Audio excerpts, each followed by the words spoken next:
deepen our journey around facilitating effective oversight and therefore strengthening the systems of accountability and transparency. The audit report I will talk to today relates to the year that ended on the 30th of June 2020. So that's 14 months ago already. We are busy with the audit of the year that followed, the one for 2021. So I think we must just remember that the information and the statistics do relate to the period ended June 2020. And 2020 was a year in which which marked the fourth year of this particular administration, which administration we have consistently warned about the impact of continued accountability failures on the integrity of institutions of local government, the impact on the ability to maintain proper capabilities as well as to deliver services. I will now go on to the next part, the next slide number 3. I know Makaboy is busy assisting me. I'll just go on to slide number 3 for the moment, which really just reminds all of us about the information that the now late AG Kimi Makwetu shared at the time that he delivered the report for the year ended June 2019. And he had titled that report, "Not Much to Go Around, and Yet Not the Right Hands at the Till." And at that time, he highlighted that the local government finances were under severe pressure. He talked about the need for more sustainable long-term solutions to be brought to bear if we are going to see marked and sustained improvement in how municipalities run.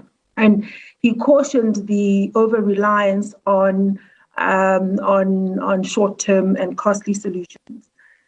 He also talked about the importance of investing in the disciplines of supervision and monitoring across municipalities, and highlighted the importance of institutionalizing strong preventative controls so that indeed the problems can be detected quickly and they can be fixed as soon as they are detected. And he highlighted that leadership and oversight should use AGSA reports and briefings to identify key areas that need attention.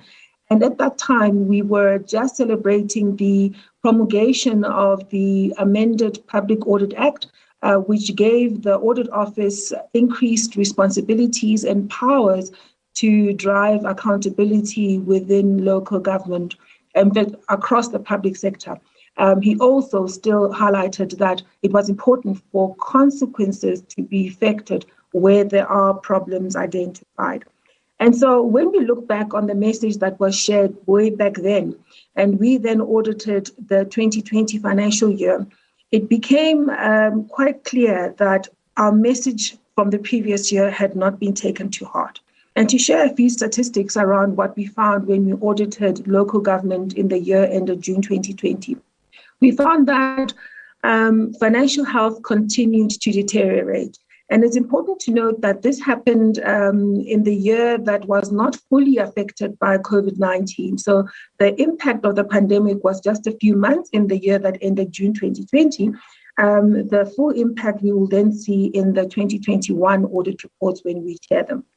Some of the things that make the financial health of municipalities so concerning are that revenues budgeted for, but even at the point of budgeting and those budgets being approved, it is clear that that revenue is unlikely to be collected.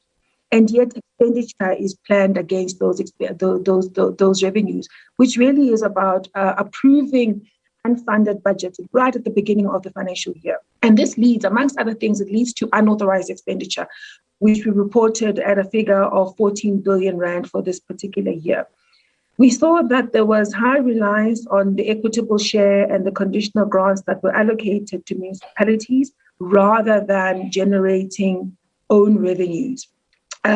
So the billings and collections disciplines were not quite there, and there was an over-reliance on the appropriated income from the national purse.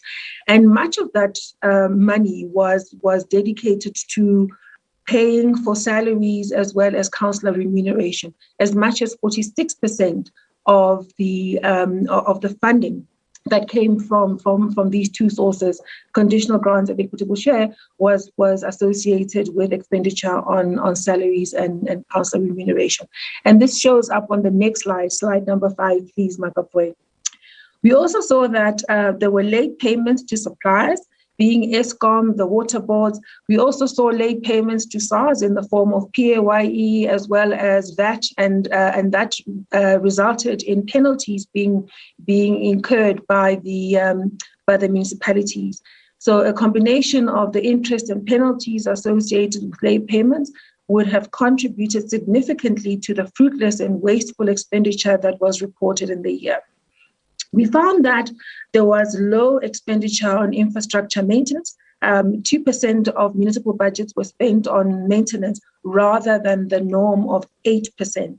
And this has a direct impact on the condition of existing infrastructure and the ability to reduce the losses associated with the distribution of both electricity and water, as well as the reliability of the supply on both counts. Some of the things that we believe need attention if we are to deal with the financial management problems within local government are really about the basic disciplines that are instituted year on year. The disciplines of ensuring that accounts are reconciled regularly, that there is adequate in-year reporting that facilitates monitoring and the ability to even course correct as the conditions on the ground are changed from what we would have assumed at the point of agreeing on budgets. And the thing that tells us that the monitoring controls, the preventative controls, the daily, monthly, quarterly, half-yearly disciplines are not yet effective is the quality of financials that are submitted to us for audit. When the year ended on the 30th of June, we were in the middle of lockdown. So instead of municipalities being given the 2 months to prepare financials and submit to the Auditor-General for audit, they were given an additional 2 months. So they had 4 months within which to prepare financials. And even then, we still had 11% of municipalities not submitting on time. And those that did submit on time, only 28% of those gave us quality financial statements. Yes, it's important to note that through the audit process, municipalities were given the opportunity to correct the first version of the financials that were given to us. And that allowed them to publish financials that were credible in 58% of instances. So quality financial statements were only submitted by 28% of municipalities. And that's an important indicator of weak controls and weak disciplines around financial management during the course of the year. And in a scenario where financial resources are lean and the demands and wants of citizens are growing, it's critical that proper financial disciplines be instituted and maintained. We also raised a concern that this level of poor financial management practices prevails even though there has been significant investment in the function that should be about preparing proper financial statements, the finance functions of municipalities. We're seeing that we've spent 4.5 billion rand on the salaries of people employed to run the finance functions within local government. We've also then gone and employed consultants to come and do the work that those same people should have been doing to the tune of 1 billion rand. So a combination of the salaried people as well as consultants being now a total of 5.5 billion rand spent on this function of preparing financial information, maintaining proper financial records. Despite that significant investment, we still found that the ability to generate credible financial information was quite lacking. The story about consultants, and I'm moving now to the next slide, the story about consultants is one that we have raised over many years. And we raised it not because we think that using consultants and bringing in expertise to supplement what you have is problematic in and of itself. Our concern is the inappropriate and ongoing reliance on consultants and reliance on consultants to do the basics. So to give you some statistics on this particular issue, Having spent R1 billion this year on employing consultants to do the work of preparing financial information so that it can be submitted for audit, we then asked our auditors to check what was the reason for bringing on these consultants. And in most instances, it wasn't because there was a lack of people to do the work. So the vacancies were filled in most of the instances. The issue was that the people in those roles were not skilled to do what was required, and they had neglected the basics of ongoing financial management. And when they then over-rely on consultants to now put together financials at the end of the financial year, the ability to get to a point where you have credible financials that can be supported by proper records, that ability is compromised. To make the point a little bit more clearly, it doesn't matter how much we pay a consultant to come and help us at the end of the year. If a municipality has neglected to maintain proper records, to show what they are spending money on during the year, and to check that that money is indeed going in the direction it should, by the time they try and employ consultants to help them, those records, when they are not there, the financials simply have no credibility. Because even if we're given a set of financials as the AGSA, when we get there, we're going to ask the same question of saying, where are the records to support this information? And if those records are not there, then we're unable to sign off and confirm that the financials are credible. Worryingly, the municipalities that use consultants the most, in that they pay them the most amount of money, are those that end up with adverse and disclaimer audit opinions. Now, remember, disclaimer audit opinion is when the Auditor-General says, we've tried our very best to get to a point where we can give you, as the user of financials, some information about the credibility of these financials. We simply cannot do that. We have tried to look for records. We have asked the people running the municipality to give us records to justify the numbers that they're presenting, and we simply cannot confirm that these numbers are right. So really, that's a state where financial records have not been maintained during the course of the year. Information to support what is being said isn't there. On average, municipalities that got adverse opinions or disclaimer audit opinions, which are the worst kind of audit opinions, they are the ones that spent on average 10 million rand at a go to employ consultants just for the purpose of helping them compile financial information to submit to the Auditor-General. We raised this very sharply because the role of an MM as the accounting officer responsible for the municipality is stipulated in the MFMA. And one of the critical duties is to maintain proper records of how public funds are being spent. And when they fail to do that, they are flouting the law. And then they enter into this exercise of employing someone to come and do this work, and yet they still can't get it right because the basics of maintaining records are simply not there. Maybe to make an example so that the story becomes even clearer, Mogalakwena municipality in Limpopo got an adverse audit opinion. They spent 34 million rand employing consultants to come and prepare financial records. And actually, the 34 million rand is less than what they'd spent the previous year. So this is an ongoing expenditure that they enter into.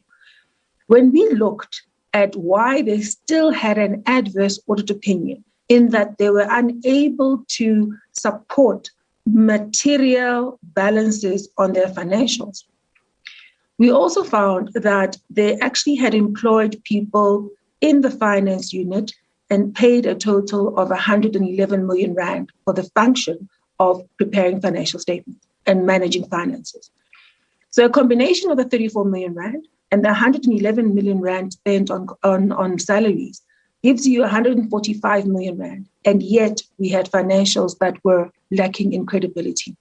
When we looked a bit deeper about why this would be, it became apparent that there has been no CFO in place for the whole year. Rather, that vacancy was filled by other officials within the municipality during the course of the year. So different managers played the role of CFO during the course of the year. And as a result, the proper controls were not maintained, and the ability to present credible financial information simply was not there. So you cannot rely on consultants to do a quick fix at a very costly amount when you haven't actually done the basics of making sure that the finance function is properly led, it is properly staffed with people who have the requisite skills, and the key disciplines of maintaining good financial management practices are in place. You simply cannot enter into the short-term solutions and hope to succeed. I'll move on to the next slide, which talks about a theme of our report this year, where we dug deeper on the disclaimer audit opinions. Now, the disclaimer audit opinion, as I've said, is the worst audit opinion that a municipality can get from our auditors. This year, we looked at 22 municipalities that had disclaimer audit opinions. And we asked the simple question: what information do we have that can tell us something about the municipality that we as the audit office can vouch for? And what we have is information about what was allocated in the form of equitable share and conditional grants on the one hand. And what we have are bank statements that come from the bank, because our problem is that we cannot give reliance a tick of credibility on the financial statements of that municipality. So we took the information that comes from the Treasury on the one hand, and we took information from the bank. So what we found was that a total of 6.5 billion rand, being a combination of the total equitable share and the conditional grants, that amount went into these 22 municipalities. What we then found is that looking at bank statements, just under 1 billion rand was still in the bank account. 980 million rand was still in the bank accounts. So the spend of 5.5 billion rand during the course of the year, in many ways, cannot be vouched for, because having conducted our audit work and looked for records to support what was being said to us in the form of financials that were submitted, the Office of the AG is unable to indicate that the financials are credible. So we simply don't have the ability to give transparency, and we don't have the ability to hold anyone accountable for what has happened in terms of the money that has flowed. We also, as the audit office, cannot support those responsible for the municipality and those responsible for overseeing that municipality in sharing information with the public about what has happened with these public funds. So it's a very worrying story. We say on that slide that 4 municipalities that receive disclaimer audit opinions on a regular basis did not submit financials to us for audit. So I'll give you an example of some of the auditees that didn't submit financials. One was Masilonyana in the Free State. This municipality has failed to submit financials for 3 years now. It has been under administration for 31 months, or certainly it was as at the end of June 2020. The 17-18 financials were submitted to us in December of 2020. And so that audit for 17-18 for the year ended June 2018 is now being done. And now we're starting to catch up. But it tells you that over the 3 years, the ability to present financials even for audit was not even there. The municipality in 2020 received 200 million rand in the form of equitable share and conditional grants. And at the end of the year, they were left with only 2 million rand in the bank account. And we, as the audit office, are none the wiser as to what has happened with those funds. And we are unable to add value into the system of accountability and transparency, even though we would have tried to do so. Another one is Malutia Pufung. They hadn't submitted financial statements for the last 2 years. This is a municipality that has received disclaimer audit opinions for 14 of the last 15 years. And the only year where they didn't have a disclaimer was the 2015-16 financial year, where they submitted the financials late, but we were able to do some work and they didn't get a disclaimer audit opinion. They also relied on consultants in that particular year. They've been under administration for a period of 27 months, and they continue to use financials to help with financial statement preparation. They received 878 million rand from the fiscus in the year under review, and they had 42 million rand left in the bank account. In terms of the expenditures associated with that money, as the AGSA, we are unable to give any confirmation of what that money has done. We also looked carefully at who these municipalities are, these 22. So I've given you some sense of the ones that didn't submit. But if you look at the map, you'll see that there are disclaimer audit opinions given to a number of municipalities in different parts of the country. And some of these are municipalities that, as I indicated earlier on, benefit from significant transfers from the national fiscus and are not able to give credible information around how they have spent these funds. In our general report, in Chapter 4, we give some detail on the type of stories associated with these municipalities. So, for example, if you look at our general report, you'll see a story about Madibeng, which is in Brits in the north and west, that gets 1 billion rand of money from the national purse, ends up with 261 million rand in the year, spends 24 million rand on consultants to help them prepare financial information, and they're unable to deliver basic services. Access to water is an issue. They're unable to bill appropriately and collect appropriately, and therefore continue to rely solely on the transfers from the national fiscus for their survival. You also see in our general report reference to Legua in Standerton, which is the one that has been put under administration and endorsed, which administration was endorsed by Cabinet. And you remember that Legua is the site of a number of public protests. It's also the place where Astral Foods is a key employer and generator of local economic development activity. There's a problem around reliability of access to electricity, a problem around reliability of access to water, which is now getting attention from the administrators. That's another municipality that has a disclaimer audit opinion. And you also see stories about Umzinyati, which is in KZN, which pays significant amounts to consultants to help them prepare financials, still ends up with a disclaimer audit opinion year on year, and still receives 600 odd million rand from the national fiscus and spends it, right? But is unable to account for it reliably. I'll now move on to the next slide, which just deals with the performance information. As the honorable members will know, when we audit, we look at financial information, we look at performance information, and we look at compliance. So I've just been talking about financial information. I'm just turning now to performance information. At the beginning of their tenure, this administration would have compiled the IDPs, and every year distilled those plans into annual performance plans, and does every year present and does have to prepare an annual performance report every year.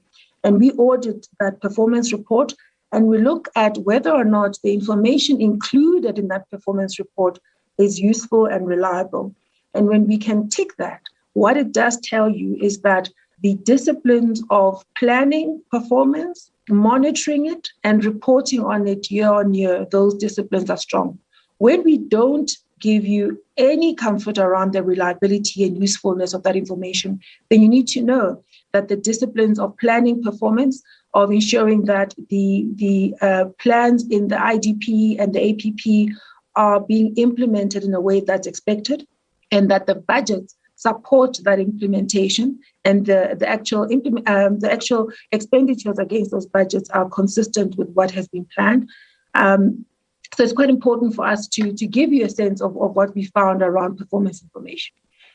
Only a quarter of municipalities gave us quality performance reports to audit. Similar with the story around the financial information. If they're unable to give us quality information to audit at the very beginning of the audit process, it tells us that the disciplines of planning, monitoring, and reporting on performance on an ongoing basis are not there. Through the audit process, another 24% managed to amend their performance reports so that we could sign off on the credibility and usefulness of the performance reports that were published, which is a good thing. However, what we caution against is that we must not neglect this area. It needs constant attention. And incidentally, the performance indicators and targets and reported performance that we looked at related to access to water, to housing, as well as to sanitation. So those are key service delivery initiatives that any municipality is charged with. So it's critical that we strengthen the controls and the disciplines around that. On the compliance aspects, which is the third part of our audit process, we continue to look at matters relating to procurement, and that's now on the next slide. We look at matters relating to procurement in particular, and what we found was that the instances of procurement findings remain quite high. And it's in the areas of uncompetitive and unfair procurement processes, matters relating to awards to employees of the state, as well as political office bearers, which is prohibited in terms of the MFMA and related prescripts. We also found that there were limitations in some of the audits that we wanted to look at. Put simply, in some municipalities, we would pick an item to audit, we would pick an expenditure and ask for documentation that can confirm that the process of acquiring that particular good or service was consistent with the required practices. And we were unable to get the documents from those auditees, which then places a limitation on our audits. It highlights matters about records management, but also matters around the disciplines that facilitate proper accountability and transparency on how public funds are managed. We always say that the issue around irregular expenditure is not so much that it can occur. What we worry about are two things: where it occurs repeatedly, and also where it goes unattended, such that the accumulated irregular expenditure never decreases. This is important because what it tells you is that if there are repeated findings, the discipline of taking every audit process seriously, taking those findings seriously, implementing the corrective action that's required, those disciplines are not there. And so, and that's what the MFMA requires of every accounting officer, that if at the end of an internal audit or an external audit, there are particular findings, you've got to respond to them. And you respond to them by investigating what led to the problem, by figuring out what controls need to be fixed and strengthened if you are to repeat, if you are to avoid a repetition. Whether it's a training issue, whether it's a discipline issue, we've got to look at whether or not there's been loss, and if so, stem it and recover losses that may be incurred and ensure that the matter does not recur. What we're finding is that year on year, we continue to report on irregular expenditure and it goes unattended. The responsiveness of accounting officers simply has not been what is expected to be as designed in law. The figure we reported on this year for irregular expenditure was 26 billion rand, and we were very quick to say that the number was likely to be understated, not because not all municipalities had been audited by that time, but also because a good third of municipalities were qualified on the completeness of their irregular expenditure. So this is a matter that requires some attention, because we've got to have a scenario where we build institutional strength by resolving matters as and when they're identified, and have a discipline of fixing controls on an ongoing basis. I'll just now move on to the next slide, which deals with the actual outcomes. So what we reported on this year was that 27 municipalities had clean audits, which was an increase on the previous year. And this is as at the cutoff for publishing purposes. We also reported that there were 89 auditees that had unqualified findings, unqualified audit opinions on their financials, and had findings on procurement or on performance information. This is really where the financial information is credible and we can tick that off, but the performance information may not be, and there have been compliance issues identified. We also reported that there were 66 municipalities with qualified financial statements, and they would have had findings on either on compliance or on performance information. 6 with adverse audit opinions, and 12 at the time that we did the analysis with disclaimer audit opinions. The 57 on the blue is the number of audits that we had not yet completed when we started our analysis.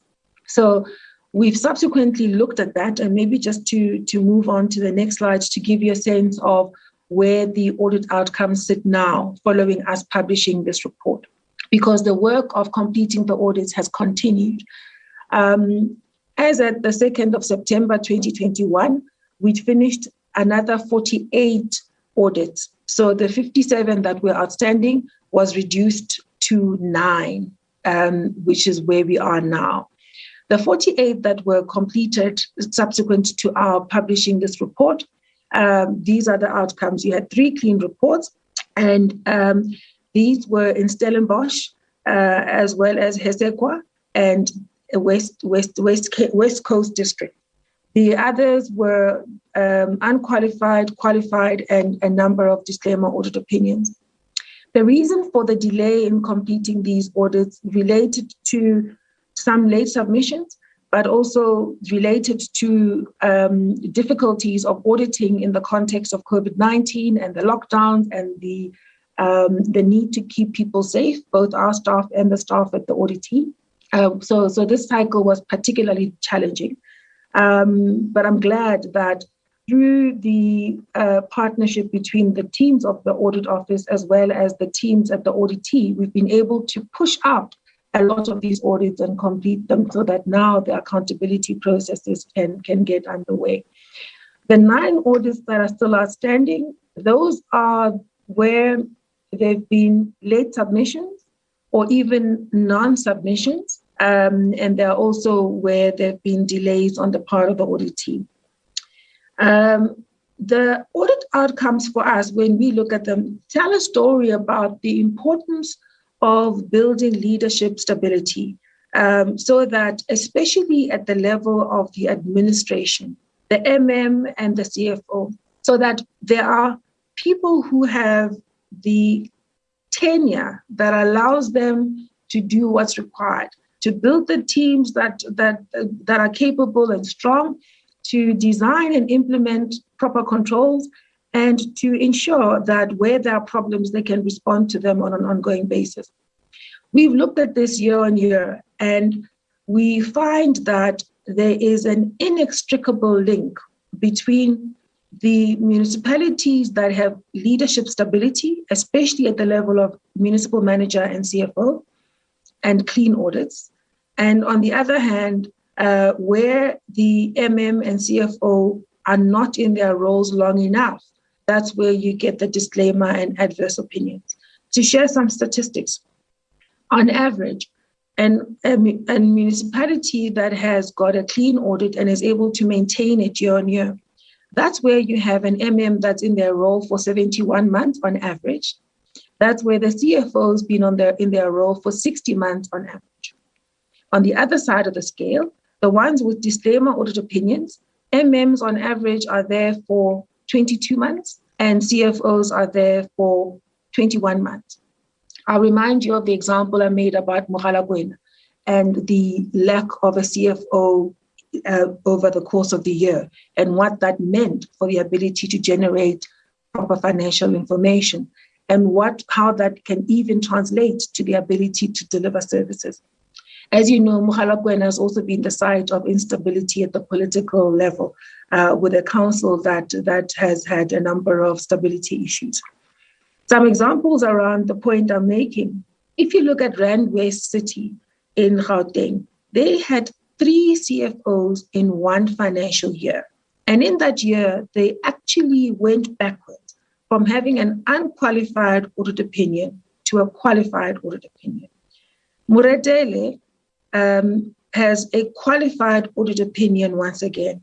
They had a CFO and MM role, both roles being vacant during the course of the year. The internal audit function and the audit committee functions were not established.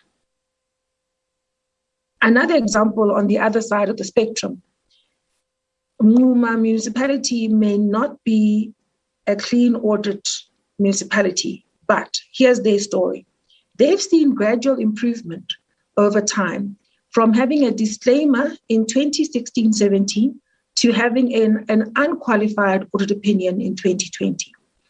Over this time, they filled their vacancies, the finance unit has been adequately staffed, the MM and the senior managers have taken ownership of the financial and performance management processes within the municipality. And it is credit to that the municipality has been closing ground and moving in the right direction. So really our point is about making sure that we create administration within the municipality that has got people with skills and people that have tenure so that they can actually do what's required. And a council that supports, a council that's stable, and a council that holds them accountable, holds the administration accountable for driving ongoing improvements. To give you some sense of the provincial messages, in the Eastern Cape, and now I'm moving to the very next slide. In the Eastern Cape, Senu municipality is yet another one of the municipalities that has sustained a clean audit outcome for many years. And so we believe that that is one of those stories that can inspire other auditees, other municipalities within the Eastern Cape to move in the right direction, because they demonstrate that the things we talk about as an audit office are not only desirable, but they're also attainable. The mayor of Senu has been reported to document herself around how the municipality functions, how there is role clarity between the council, mayor, and the municipal manager, how there is stability in both areas and how they complement each other in terms of running that municipality, and how they even have a disciplinary board to ensure that where things go wrong, accountability does take place. In the Free State, one of the stories around the Free State is one about financial health. And we've been raising this one for many years, and we've cautioned about the neglect on key accountability practices, such as where there's been irregular expenditure or where there have been adverse audit outcomes, that action should be taken. And in a number of instances, this has not been the case. And that's one of the reasons why you'll find that not only are there no clean audits in the Free State, but there's a dominance of qualified audit opinions, a number of uncompleted audits because of non-submission or late submission, and a number of auditees that have repeat disclaimers. And as I go on with the rest of the presentation, I'll share with you some of the stories around the specific municipalities that show up in that space. The one I'll talk about now is Machabeng, because in this year, Machabeng had an adverse audit opinion, so not a disclaimer. But Machabeng has had a history of irregular expenditure that goes unattended. It owes Eskom over 5 billion rand. It owes the water boards a similar amount of money. And it is the site of a number of public protests around access to water. And when we dig deeper, what we find is that not only is water distribution infrastructure so poorly maintained such that there are distribution losses on an ongoing basis, but the stability of that supply, the reliability of that supply is also compromised. But also another feature here is that because of the inability to pay the water board, water treatment plants are not operating at the level that they should. So the ability to acquire the chemicals that allow for water treatment plants to run the way they should is compromised. So the water boards can't buy what they need to buy so that water supply can continue. And as a result, you end up with a negative impact on the lived experiences of the residents of those towns. If we look at Gauteng province, the city of Ekurhuleni and Midvaal are the ones where they've had clean audit outcomes this year. Midvaal has maintained a clean audit opinion for many years now, and throughout this administration, in fact. And one of the key ingredients to Midvaal being able to maintain this clean audit opinion is really around stability of leadership at both administration and at political level. And that's one of the stories about how one can create ongoing improvements to the control environment and therefore deliver predictable levels of delivery and outcomes for the people of that town. If we look on to the next slide, where I look at KZN. In KZN, one of the clean audit opinions relates to Okahlamba municipality. And there, the insight that our teams share with us around why Okahlamba municipality is able to maintain a clean audit record, it is that they have institutionalized controls. There is stability at key levels of the municipality, and the functions of internal audit and audit committee work well.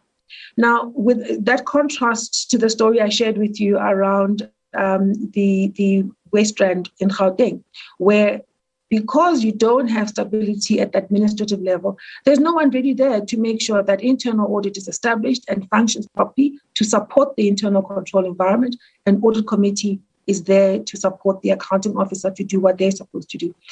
So here you've got the exact opposite, where those functions are there and they've been institutionalized and they add value to that institution. In Limpopo, one of the great stories about Limpopo in this year is that there have been no disclaimer audit opinions in Limpopo. Over the last year, there's been significant investment in making sure that municipalities move out of the disclaimer audit opinion zone. And that's why you have the dominance of the qualified and unqualified audit opinions there.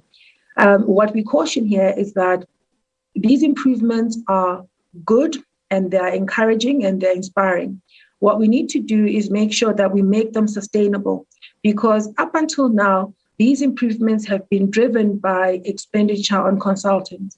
And what we've got to do is build on these achievements so that we start to build sustainable key control environments in those municipalities. Mpumalanga, that's a province that has gone backwards over time. It has a number of municipalities that submit late, if at all. It has a number of municipalities whose financials are of such a poor quality that the audit process becomes extraordinarily difficult, not just for the auditee, but also for our audit teams. In fact, our audit teams tell us that it is incredibly difficult to audit in many of these municipalities because the discipline of preparing financial statements is just so poor. So the things to fix in Mpumalanga are really about making sure that there are strong internal controls, that there is consequence management where things go wrong, and that we stem the deterioration that we've seen over time. In the Northern Cape, one of the strongest messages we had this year was about financial health challenges across a number of municipalities in the Northern Cape. There are a few that don't submit, but that's a small number, and I'll share a few stories about that as well. In the Northwest, that's where the submission story is the most disturbing one, where there are either no submissions or very late submissions. And then, of course, the poor quality of submissions at the point of starting the audit. This is a province that has a number of repeat disclaimers and a province where the experiences of citizens in many ways can be linked to the inability to manage the affairs of a number of municipalities and to ensure that the finances and the performance of those municipalities remains well controlled. In the Western Cape, this province has maintained its record as holding the highest number of clean audits across its municipalities. They benefit from a very strong leadership tone. They also benefit from strong support from the provincial government.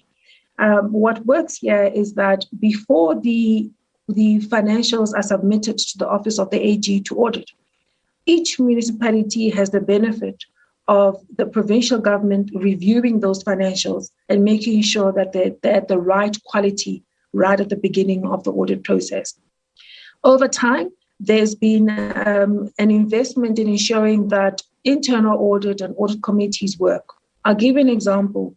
Wittenberg is one of those municipalities where there is strong leadership tone, where the municipal manager is involved in all areas of the audit, where the strong internal control is complemented by an effective internal audit function, as well as an effective audit committee.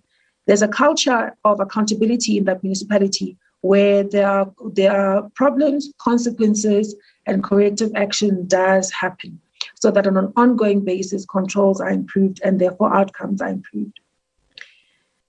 So that's the story on the local government audits in terms of the general report. In the course of tabling this report, we also shared with the public as well as with Parliament the report on our audits, our proactive audits on the expenditures of COVID-19 relief funds in the municipal space. We conducted real-time audits, which allowed for real-time insights to be shared with accounting officers, which gave them the space to then apply corrective action quickly so that the ongoing expenditures are characterized by improvements. And we also shared this insight with councils and oversight. As I speak to this part of the report, you will probably identify pretty quickly that it is the same weaknesses that we report on in the context of the annual regularity audit that made it difficult for municipalities to avoid leakage, made it difficult for them to realize the objectives that were set in an efficient, cost-effective, and economical manner. So in terms of the specific audit, we started by sharing with municipalities some sense of the preventative controls that needed to be in place if effective, cost-efficient, and economical spend was to be the order of the day. We then audited expenditures as they were happening. So our audits have really covered the period up to the end of December 2020. And then we also reviewed information up to the end of March 2021. So the insights I will share with you cover what we've observed up to the end of March 2021. And to recap in terms of what these expenditures were, 23 billion Rand was availed for municipalities to spend on their COVID-19 response. And this was made through a combination of an equitable share of 11 billion Rand, of conditional grants that could be repurposed, as well as a municipal disaster relief grant. Through the repurposing and the expenditures on the additional equitable share, as well as the municipal disaster relief grant, ultimately 16.765 billion Rand was made available. So 16.7 billion Rand was made available for these expenditures. At the time that we concluded our review work for up until the end of March 2021, 7.1 billion Rand of the 16.7 billion Rand had been spent. So our work really covers 42% of the expenditures that were available for this response. We looked at expenditures at 43 municipalities. We would have loved to do it for everybody. However, time and resource constraints made it such that we had to be selective in where we concentrated our efforts. So we looked at 43 municipalities, and we looked at municipalities right across the country. So there was no concentration on any one province. We also audited transactions and expenditures relating to infrastructure projects, to PPE, as well as to a number of other services, which I'll talk to in a minute. The preventative controls that we shared with the accounting officers at the beginning of this project were similar to what the National Treasury shared with the same accounting officers in the form of the circular that they issued. And what we also focused our eye on was that spending on equitable share was to be consistent with the provisions of the National Treasury Circular number 108 and the guidance as per the 2020 supplementary budget, which set out an expectation that funds were to be spent on the response to the COVID-19 pandemic. Municipalities were given the space to maintain existing services despite a temporary decline in revenue, and to cover expenses incurred in response to the pandemic. So when we looked at these expenditures, we cast our mind to whether or not these monies were going towards this intention. Of the 11 billion rand of the equitable share that was available, 4 billion rand had been spent as at the end of March. When we looked at the information that was provided to us by municipalities, it was clear that of the 4 billion rand, 2.7 billion rand, that's 68% of it, that had been spent in areas that had nothing to do with the intended direction. So out of the 4 billion rand of equitable share, which was supposed to have been spent on the COVID-19 response, and to maintaining services in the context of diminishing revenues, what municipalities shared with us was that they spent monies on operational expenditure. They spent monies paying for bulk purchases, water, boards, and ESCOM. They spent monies on salaries, and in some instances on other things. So what we find here is that it's a story about financial health of municipalities, where even though funds have been set aside for this particular purpose of responding to the pandemic, they were then used to top up other expenditures that were obviously under pressure. So for us, it's really a story about financial health of municipalities. We conducted this work using a set of teams with multidisciplinary expertise. So we had our regularity auditors, let's call them the financial auditors, complemented by our colleagues that are specialists in health, specialists in infrastructure, so our engineers, our quantity surveyors, as well as specialists in information systems audits and specialists in forensics audits. So the type of insights we can share with you are those gleaned from having applied this type of effort to the audit program, so that you benefit from the input of different expertise through the audit effort. There were some limitations when we conducted this work. Some of the municipalities were unable to provide us with supporting documentation for their expenditures and for their procurement. Now, this is concerning because we were conducting real-time audits, so there was a very short space of time between the expenditure and us asking for that documentation. We also found, fortunately, the good news is that a number of accounting officers received our work well, and they implemented the type of corrective action that we would have desired to see, so which is a good thing. And we are hoping that all of us learn from this experience and emerge and build better going forward. I'll just share at a very high level some of the observations and findings relating to infrastructure, and then I'll talk about some of the other projects as well.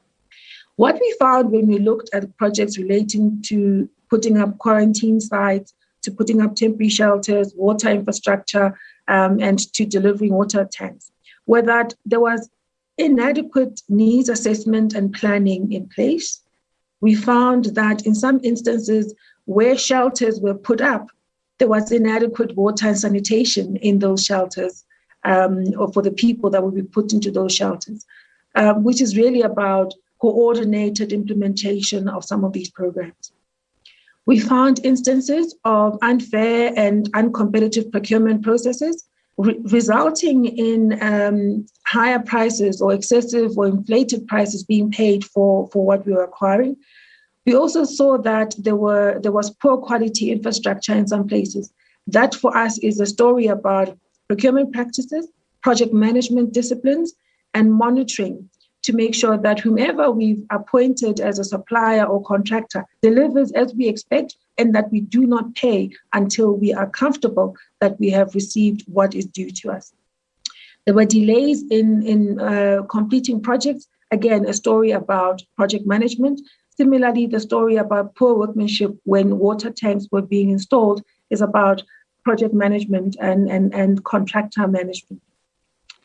There were some instances where payments were made without proof of delivery, which is one of those basic disciplines that we talk about when we deal with financial management practices, and the need to ensure that the scarce public resources that are available to us are being used in a way that's going to deliver value for citizens.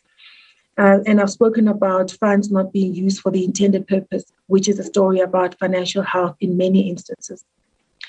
When we looked at PPE, this will sound familiar because it's similar to what we shared when we looked at the PPE procurement in provincial and national government, which we issued in the report that we tabled back in December of last year.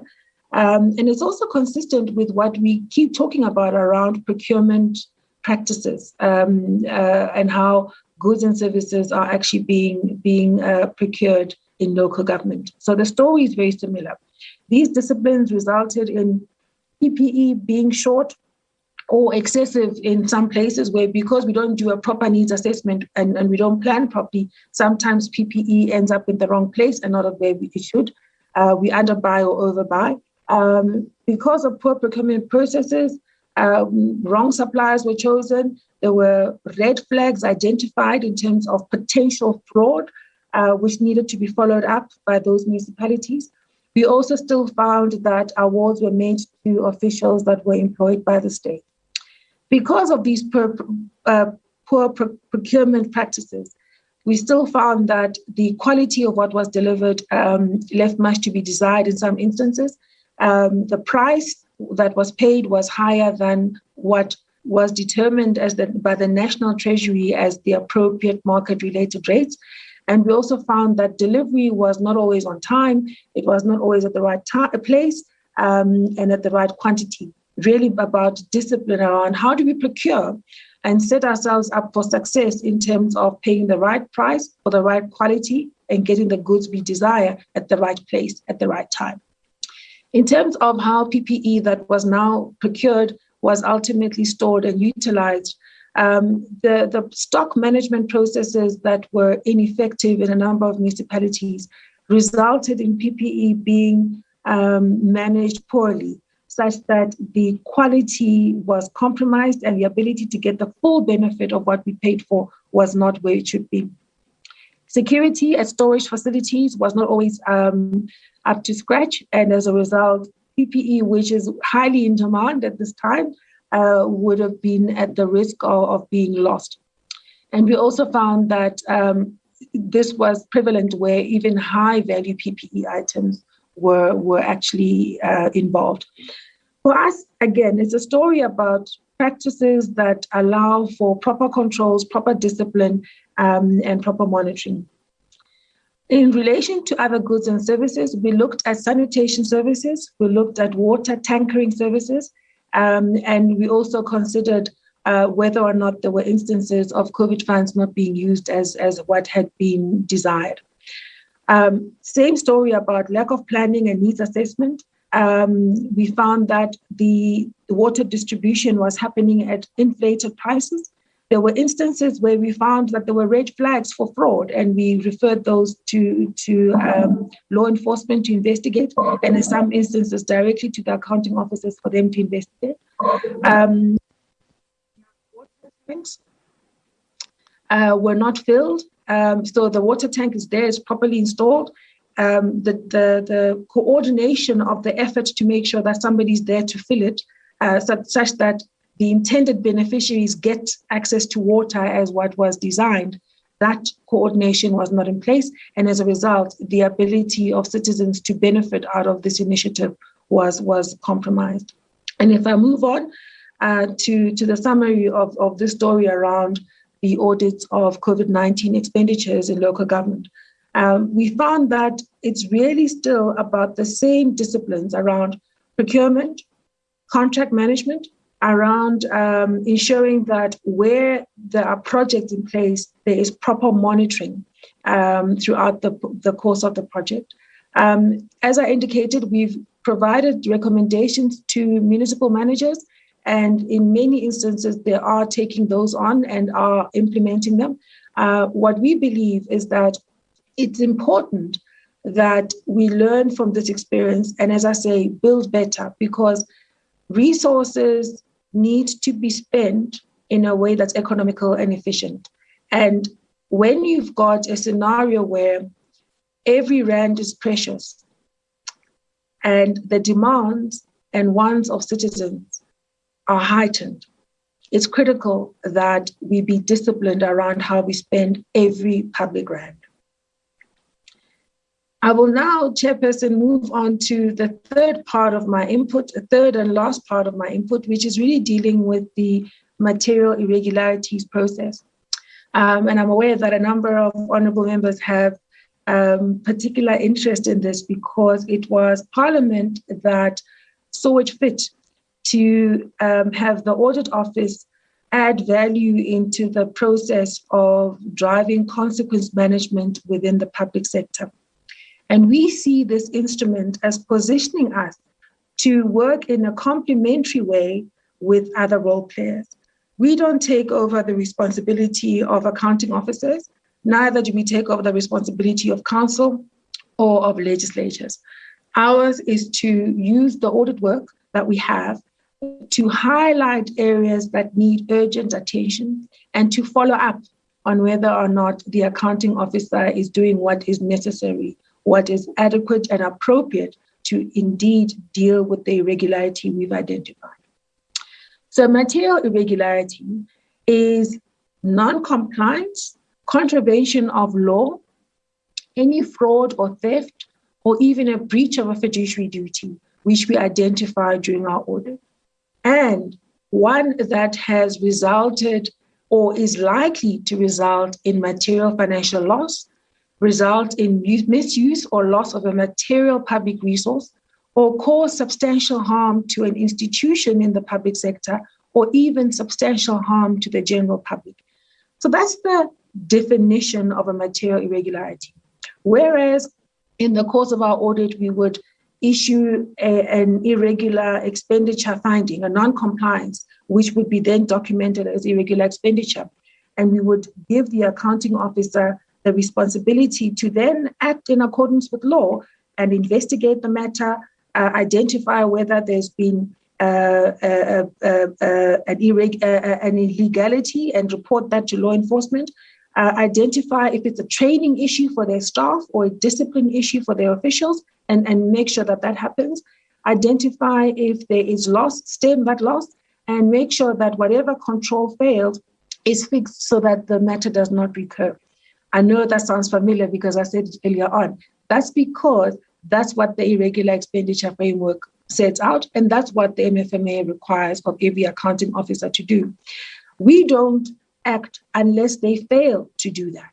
So this instrument says to the AG, where you found a non-compliance and you can see that it is resulting in financial loss, or it is likely to result in financial loss or harm to the institution, we want you to elevate your message by issuing a material irregularity notification to the accounting officer, which then says to them, accounting officer, this part of your non-compliances is resulting in this impact.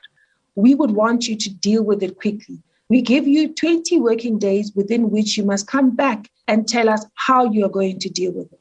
When they respond, we would look at what their response is and whether or not it is adequate and appropriate. And if we believe that it is, we give them the opportunity to implement their plans, because they remain ultimately responsible and accountable in terms of how they are exercising stewardship over public funds.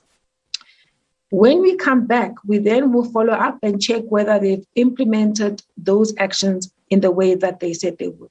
And if they have, we allow the matter to run its course.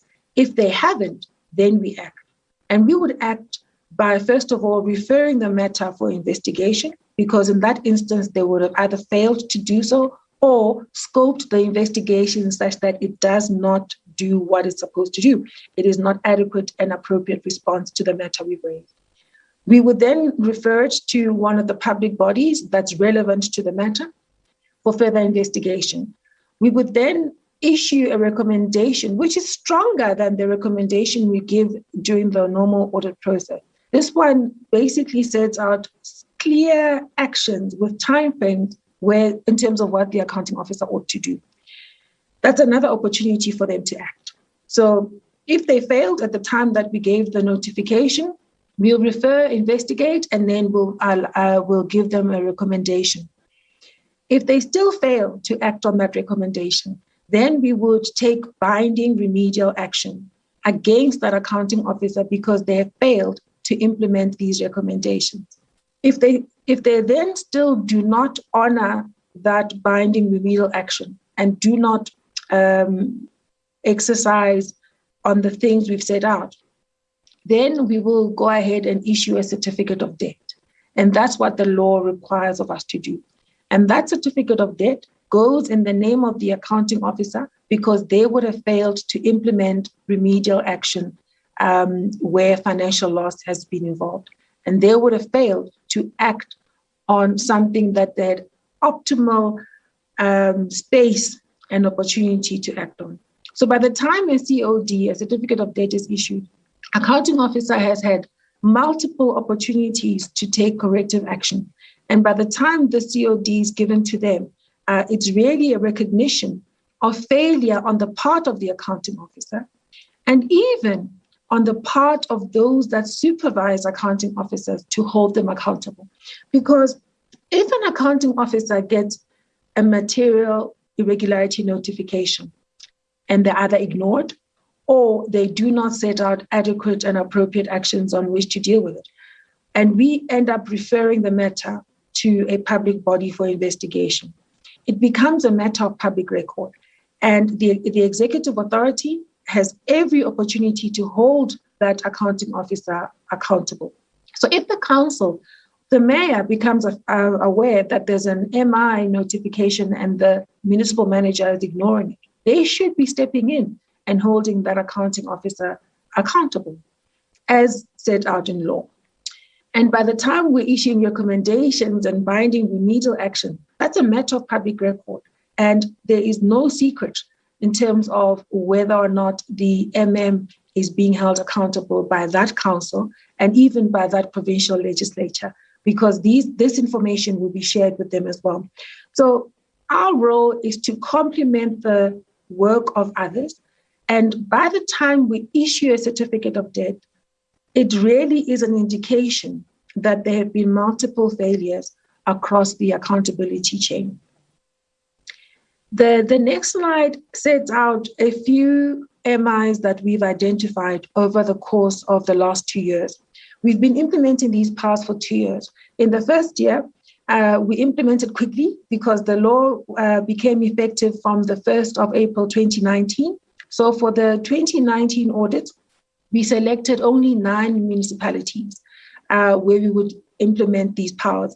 And we had to select just the 9 to make sure that we can set out our processes properly as an audit office, make sure that we train our auditors properly, we prepare the accounting officers for what's coming, we establish the relationships that we must with the public bodies that work with us on this. So we had to prepare the ground for the implementation of these powers.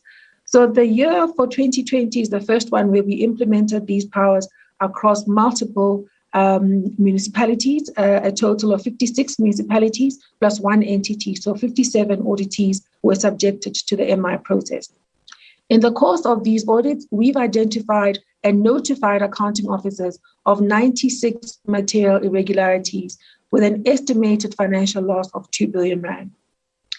I'll talk about the first lot of disclaimers. So you may recall when I talked about disclaimer audit opinions earlier on, I talked about how an accounting officer, a municipal manager, has in law the duty to maintain full and proper records on how public funds are being spent.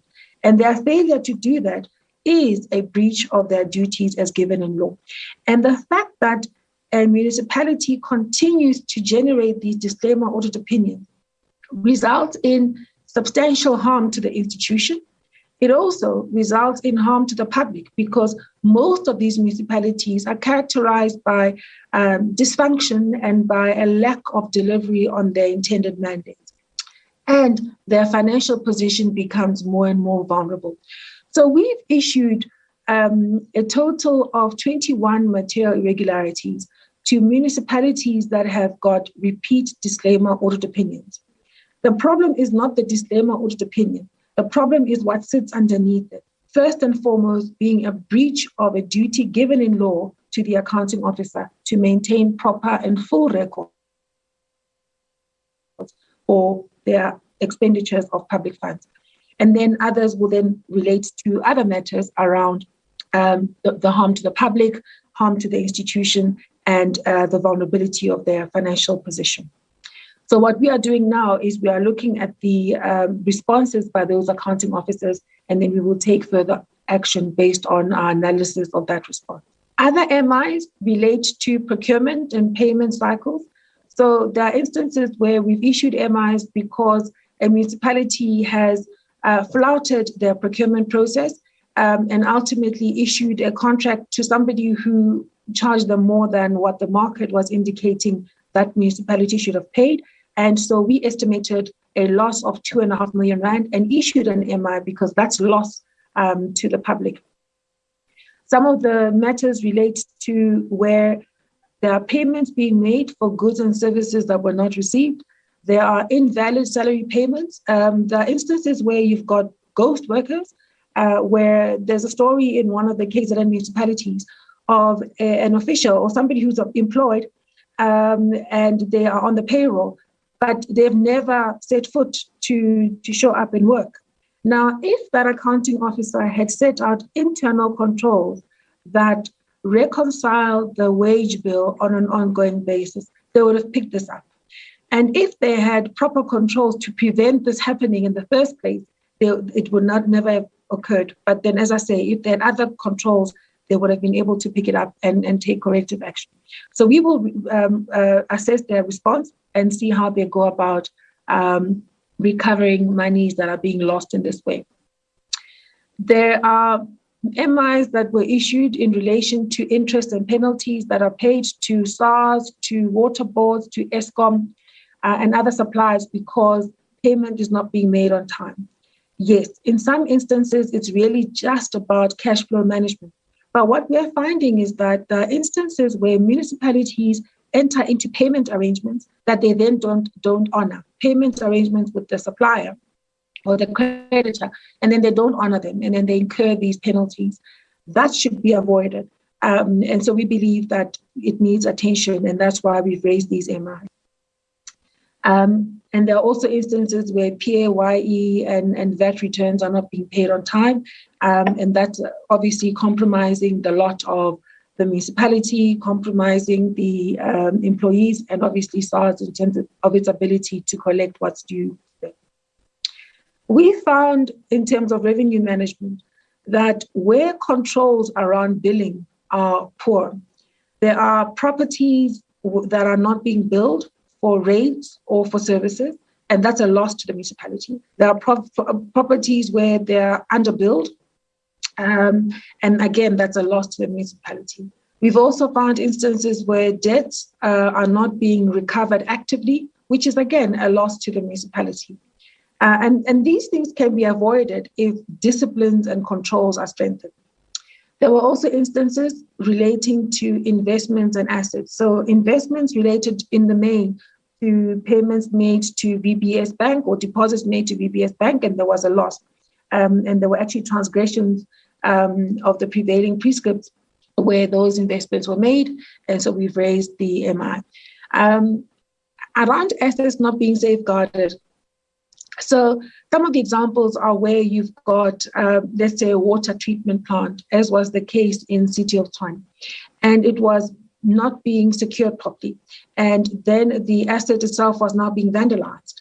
And our concern is that the failure to secure that asset or to keep it safe and safeguarded results in a maintenance and repair debt that someone is going to have to pay at some point. So we've raised that MI. The good thing is that in Tshwane, they've responded well.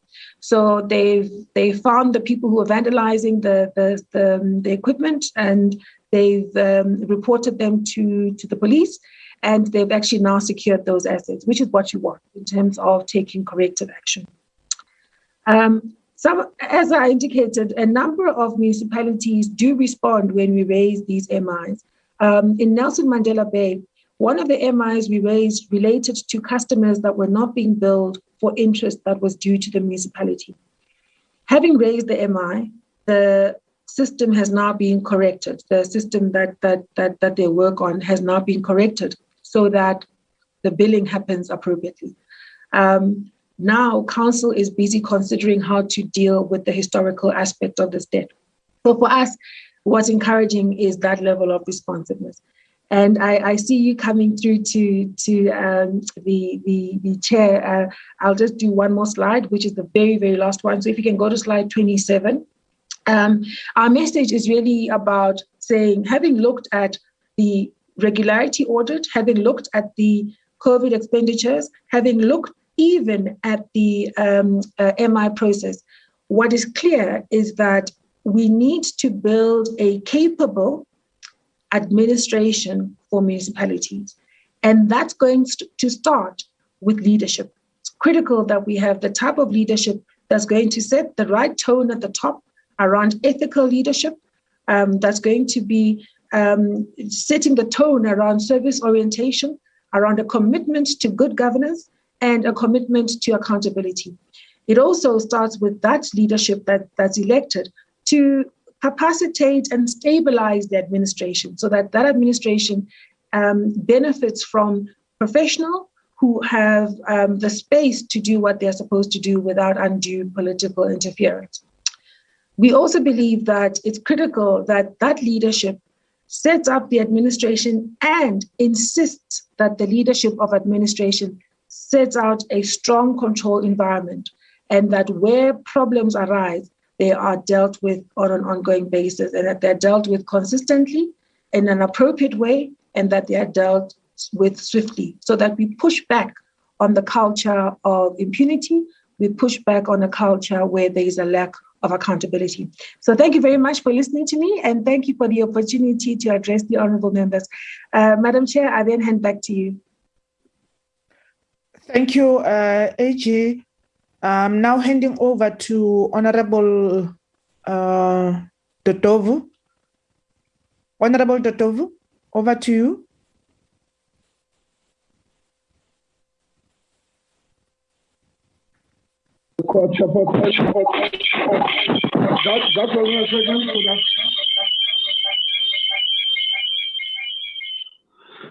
Yes, my apologies for that. I was logging on to gadgets so that I don't battle in terms of facilitating this part of the engagement. I was saying that the presentation was long but very, very necessary. It covered three most important aspects. The first one being the audit outcomes of the municipalities. The second one being the report on the PPE expenditure patterns of the municipalities. And lastly, the material irregularities. This was quite comprehensive and very, very good. And AG, we get always inspired to listen to what you say, the work that you do in terms of auditing the performance and the financial situation of the municipalities. And we thank you very, very much for that. The question is, how do we extricate our municipalities from the difficulties that they find themselves in? And I think as part of our work, our oversight work, both at national level and even in provinces, we need to talk about that so that at the end of the day, we strengthen oversight and indeed, in a more practical way, we change the situation that are afflicting our municipalities. And as I said, thank you very much for that. I'm going to facilitate this session. This session is very, very straightforward. We are going to invite questions, comments, and inputs from honorable members of both the committees, the Appropriation Committee as well as the COGTA Select Committee. But we are also going to equally invite provinces, members of the provincial legislatures in different provinces who we have invited this morning to be part of this important meeting to also engage with the presentation of the Auditor-General in that sense. If there is any other stakeholder, whether it's FFC, whether it's SALGA, all of you are invited and welcomed to make your inputs. Let's start. Who wants to take the first bite? Can you just raise your hand and note you in that sense? I note Honorable Raida. I note Honorable Moletsani. I note Honorable Bongani. I think it's Bongani Baloi. I see those three hands. I see Honorable John PC and Honorable Will Ocamp. Let me start with the 5 hands that are there, and then we will see how it goes in terms of giving others the opportunities. Over to you, Honorable Ryder. Thank you very much, Chairperson. Chair, my first point is going to be directed at the joint chairs of this meeting. And it's to point out that this exact presentation, well, I say exact, but there's been 1 or 2 very minor amendments to the presentation that was given on the 22nd of July, 2021, to the Portfolio Committee on the Auditor-General jointly, I think, and one other committee. And to say that, this meeting is happening 3 months later. What's been presented to us today is old news. And I want to challenge, please, particularly my chairperson from the Appropriations Committee to say, in future, Chair, can we, I'm not one that's a big fan of joint meetings across the 2 houses, but certainly very soon after that first presentation of the Auditor-General, if not us getting the presentation first, because realistically, we are the house that is supposed to deal with local government matters. And certainly I think that this report should serve before the committees of the National Council of Provinces a lot sooner than 3 months after the media release and the first interrogation by the Standing Committee on Auditor-General. So it's just to say, look, it's 3 months later, we're dealing with old news. Let's try and deal with it a little bit more promptly next time, and perhaps we can look at the programming accordingly. That's my first comment, Chair. Thank you very much. Then I want to come to the actual contents of the presentation. And Ms. Maluleke, thank you for the presentation. It was long, a little bit too long, I think, because it's limited our time to engage with it. But frankly, I think your department is, or the Auditor-General certainly is doing a fantastic job and is internationally recognized. And I thank you for the work that you've done to date. And I ask you please to keep up the excellence that you've been doing. A couple of questions I have, a number of them, and I'm going to work through them at rapid fire if you don't mind. So the first one is an issue of overdrafts. It's come to my attention that many municipalities are starting to get overdrafts through their bankers. And I want to know, is this prevalent? Is it something that we're picking up a lot? Because I believe it's certainly not encouraged by Treasury, and it ends up resulting in kind of, undetected government debt, which is not great. The next issue that I want to point out is the fact that unfunded budgets are coming forward repeatedly. Now, obviously, that's not something for the Auditor-General's side of things, but certainly in terms of your role as the Auditor-General, do you have any kind of oversight over the budgetary process as well? Certainly pointing out to people, that comparing their actual performance against their budgets. Is that part of what you do? Something, Chair, you're making us all seasick with that spinning image of you. But yeah, so comparing budgets to the actual audited outcomes, is there any kind of a benefit to doing that and to showing us, certainly when we appropriate money as the Appropriations Committee, we send money out there, and then according to a budget that's been put to us. Now, it would be useful for us to see how the money is actually spent at the end of it. The next question I wanted to ask is the impact of MSCOA. I know MSCOA has been a difficult, tedious, and above all, expensive exercise.